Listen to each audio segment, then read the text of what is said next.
प्रिय पाठकों, सर्वप्रथम तो आपको छठ पूजा की बधाई। आशा है कि आप लोगों ने पूर्ण प्रेम, श्रद्धा और उत्साह के साथ यह व्रत मनाया होगा। और जैसा कि हम जानते हैं, यह पूरे भारत में तो मनाया ही जाता है, लेकिन इसके साथ ही साथ हम बिहारियों का तो यह सबसे महत्वपूर्ण और सबसे प्रिय त्यौहार है, जिसमें हम प्रकृति के साथ ही साथ समाज के हर वर्ग से जुड़ते हैं। सबकी आवश्यकता पड़ती है।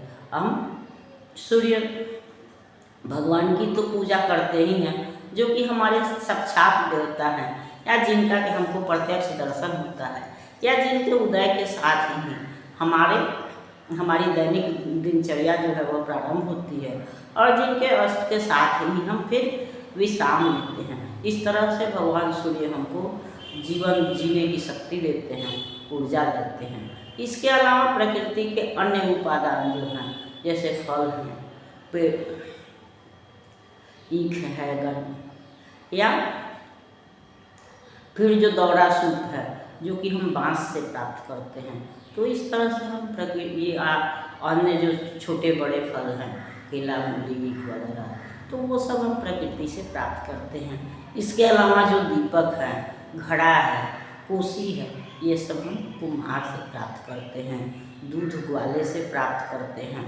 कपड़ा प्राप्त, सारे वस्तुओं की आवश्यकता छठ में पड़ती है। और इस तरह से हम कहें तो दूसरे शब्दों में कह सकते हैं कि समाज के हर वर्ग से, अगर हमको ब्राह्मण की आवश्यकता पड़ती है, तो दलित वर्ग के लोगों की भी आवश्यकता पड़ती है। हमको सबका समान साथ की आवश्यकता होती है, और सबके सहयोग की से ही यह व्रत जो है वह सफल हो पाता है। तो इस तरह से यह व्रत जो है वह हमको श्रद्धा प्रेम के साथ ही साथ सामाजिक सद्भावना का संदेश तो देता ही है।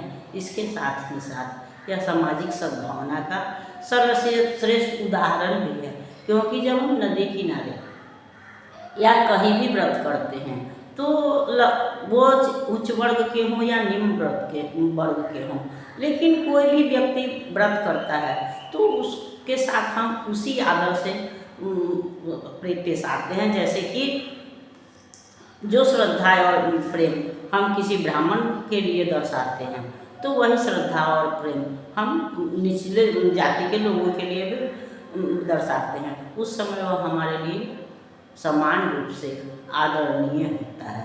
तो इस तरह से यह व्रत जो है वह हमारे अंदर सामाजिक सद्भाव की भावना भी भरता है।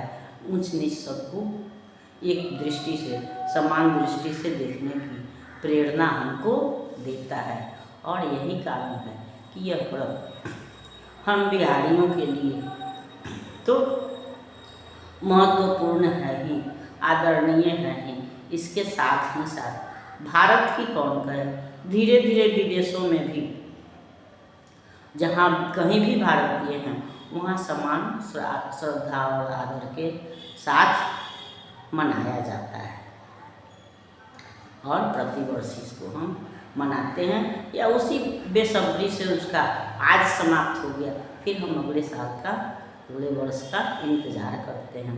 यह व्रत और त्यौहार हमारे अंदर उत्साह बढ़ते हैं, और तब फिर हम नई शक्ति के साथ अपने दैनिक दिनचर्या की ओर प्रवृत्त हो जाते हैं। तो अब हम भी अपनी श्रृंखला की तरफ ध्यान देते हुए यह जानने का प्रयास करते हैं कि कर्ण का रथ क्यों फंसा, कैसे फंसा।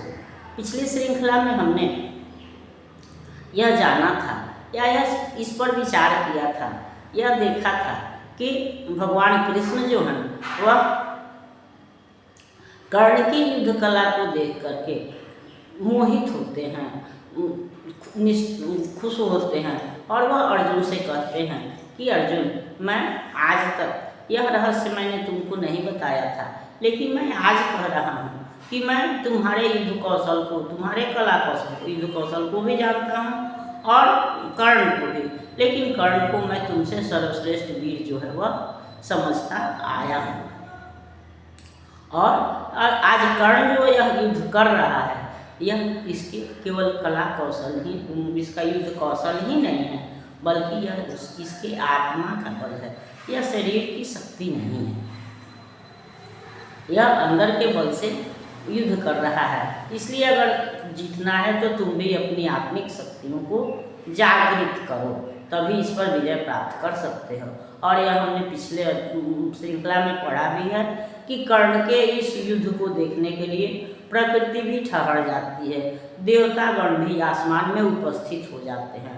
और वैसे समय में सूर्यास्त का समय आता है, और हमने यह भी जाना है कि मनुष्य को अपनी मृत्यु का आभास हो जाता है। तो जब सूर्य अस्ताचल की तरफ चलते हैं तो लगता है कि कर्ण को भी उसका आभास हो जाता है। इसलिए वह कहता है कि अगर आज सामने काल भी, प्रलय भी प्रकट होगा तो मैं उसके अंदर रास्ता बनाता हुआ जाऊंगा। यह काल समय भी है, काल मृत्यु भी है। यह मुझको क्या धमकाता है, अगर यह आज आएगा तो मैं इसे अपने पौरुष के बल पर मुट्ठी में बंद कर लूँगा। और ऐसा कहते हुए वह शल्य से कहता है कि शल्य तुम मुझे वहाँ ले चलो जहाँ कि सारे वीर इकट्ठे हों, जहाँ मृत्यु साक्षात अपना रूप दिखा रही हो, संहार देह धरकर खड़ा हो, यानी कि जहाँ भीषण युद्ध हो रहा हो, संहार हो रहा हो, वहाँ पर तुम मुझको ले चलो। क्योंकि अगर मुझे मरना ही है तो मैं आज काल को भी पराजित करते हुए मरूंगा। मैं सकार ध्वंस के बीच, विध्वंस के बीच डूब करके मरूंगा। यानी मैं मृत्यु से डरूंगा नहीं, बल्कि अगर मरना है तो मैं अपनी पूरी शक्ति से अपनी पूरा जो अपना युद्ध कौशल है उसको दिखाते हुए मरूंगा। और इस तरह से वह शल्य से कहता है। और हम पहले से भी जान रहे हैं कि शल्य को कर्ण की ये बातें समझ में नहीं आती हैं, और ऐसा होता भी है। कर्ण की जो बात है, कर्ण की सोच जो है वह उच्च कोटि की है, जिसको कि साधारणतः लोग नहीं समझ सकते, और शल्य भी नहीं समझता है। लेकिन यह बात है कि वह कर्ण के रथ को शल्य जो है वह और वीरों के सामने या कृष्ण के सामने ले जाता है, जहाँ अर्जुन है वहाँ ले जाता है। किंतु वहाँ जाते ही जाते, यह तो हम जान ही चुके हैं कि कर्ण के मृत्यु का समय आ पहुँचा है। और जब मृत्यु का समय आ पहुँचा है तो वे सारे श्राप जो उसको प्रकृति से मिले थे, पृथ्वी से मिले थे, द्रोणाचार्य इनसे मिला था, परशुराम जी से मिला था, तो वो सारे श्राप भी जो है वह उदित हो जाते हैं, क्योंकि उसका अंतिम पल जो है वह आ पहुँचा है। और यही कारण है कि जब वह जिस समय युद्ध कर रहा होता है अर्जुन से, उसी समय उसका रथ जो है वह पृथ्वी में धंस जाता है। और इसका कारण यही है कि पृथ्वी ने कभी उसको श्राप दिया था कि मैं किसी दिन जरूरत पड़ेगा तो तुमको जकड़ लूँगी, उसका बदला, अपने अपमान का बदला ले लूँगी। कभी कर्ण ने पृथ्वी का अपमान किया था और पृथ्वी ने उसको श्राप दिया था। यही कारण है कि उसका चक्का जो है वह, रथ का पहिया जो है वह जमीन में धंस जाता है।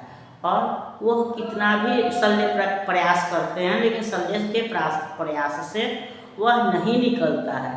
और तब शल्य जो है वह कर्ण को संबोधित करते हुए कहते हैं कि अब थोड़ा आप भी अपनी शक्ति लगाइए, क्योंकि यह अब मुझसे नहीं निकल रहा है। लगाया जोर अश्विन ने थोड़ा, लेकिन महीने चक्र छोड़ा। वृथा साधन हुए जब सारथी के, कहा लाचार हो उसने रथी से। बड़ी राधे अद्भुत बात है यह, कि इसी दुष्शक्ति का ही घात है यह। जरा सी कीच में संयंत्र फंसा है, मगर रथ चक्र कुछ ऐसा धसा है, निकाले से निकलता ही नहीं है। हमारा जोर चलता ही नहीं है, जरा तुम भी इसे झकझोर देखो। लगा अपनी भुजाओं का जोड़ देखो।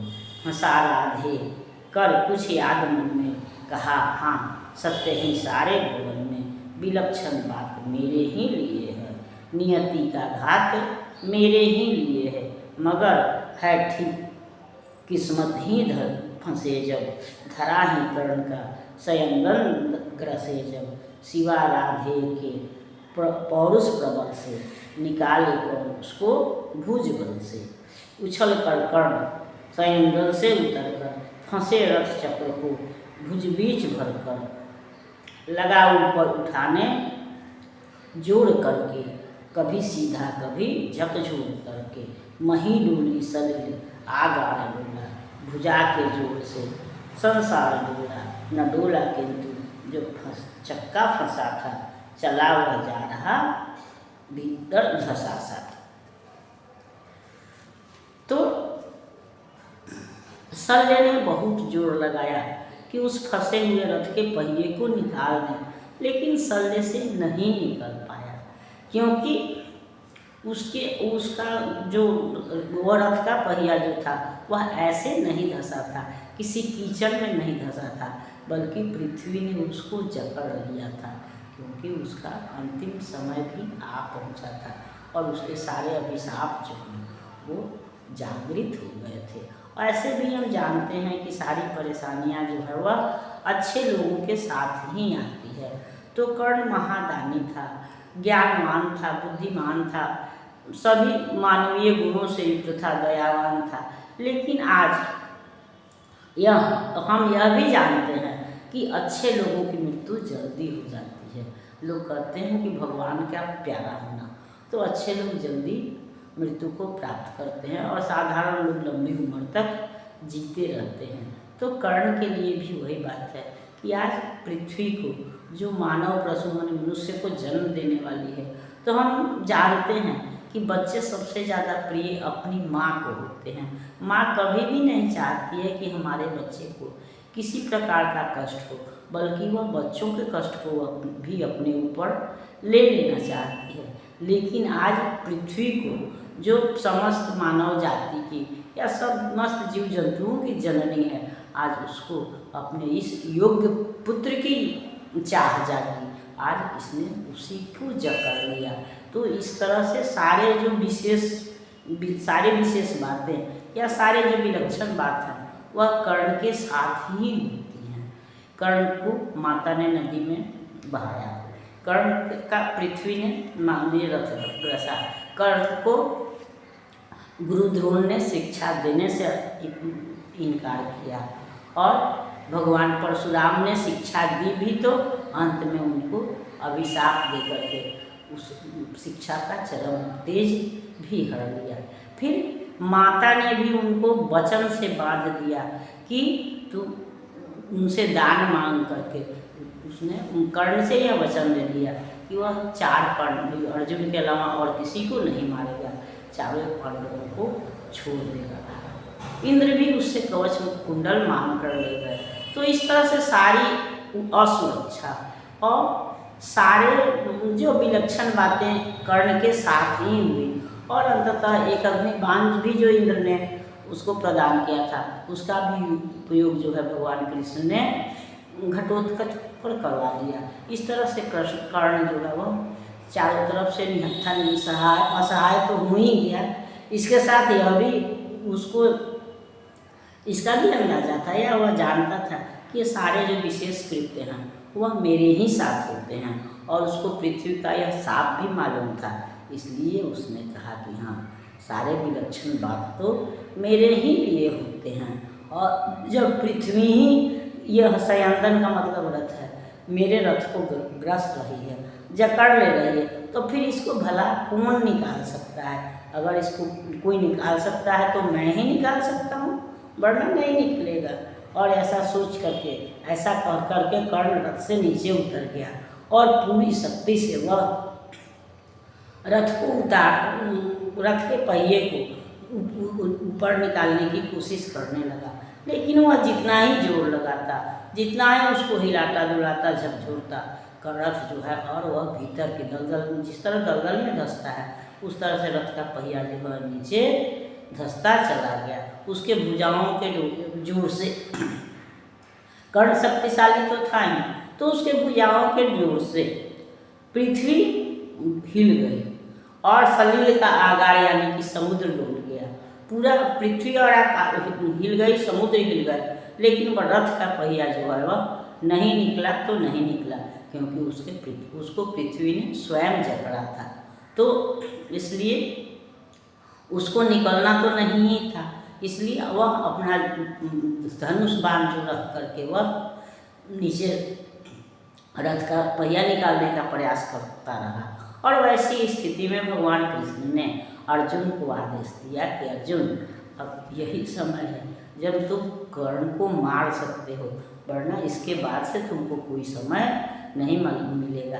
अगर कर्ण धनुष धारण कर लेता है तो उसको मारना असंभव है, इसलिए अगर तुमको मारना है तो अभी मारो।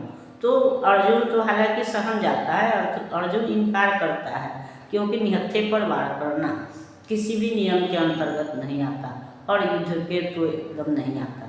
उस समय भी मना था, लेकिन तब कृष्ण जो हैं उसको विगत घटनाओं की, द्रौपदी के वस्त्रहरण की या अभिमन्यु वध की याद दिलाते हुए उसको उत्तेजित करते हैं और कर्ण पर वह प्रहार प्रारंभ करता है और अंततः कर्ण की मृत्यु होती है। इस पर हम अगली श्रृंखला में विचार करेंगे। तब तक यह श्रृंखला आपको पसंद आती है तो इसको लाइक कीजिए, सब्सक्राइब कीजिए। मिलते हैं अगली श्रृंखला में, तब तक के लिए धन्यवाद।